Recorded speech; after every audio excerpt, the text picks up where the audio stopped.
Sa ating lahat, mapagpalang umaga. So, napanood nyo na ba yung reaction video ni Sir July Paunil? Napakaganda po yung mga sinabi po niya doon.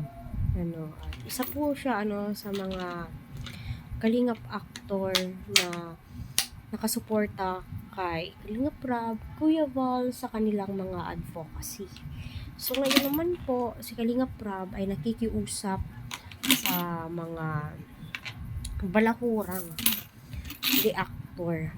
So pwede naman sigurong mag-reaction na hindi po tayo babaloraan. Tama ba? Magsasalita ng hindi na maganda sa kapwa po natin. Pero siguro ganyan po nila i-express ang kanilang emosyon. So siguro ganyan po sila the way na magsalita. Sabi nga nila freedom of speech, pero minsan ay hindi po maganda, lalong-lalo na kapag dala-dala mo ang pangalan ng Kalingap.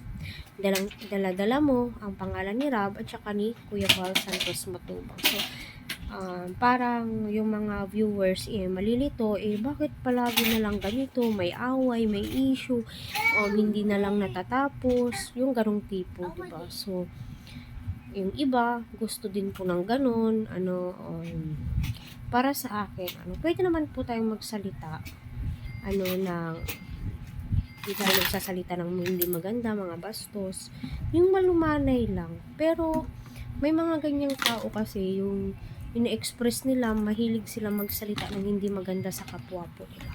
Kasi ganun po talaga sila. 'Di ba? Ikaw na hindi ka sanay, ibabash mo talaga sila. 'Di ba?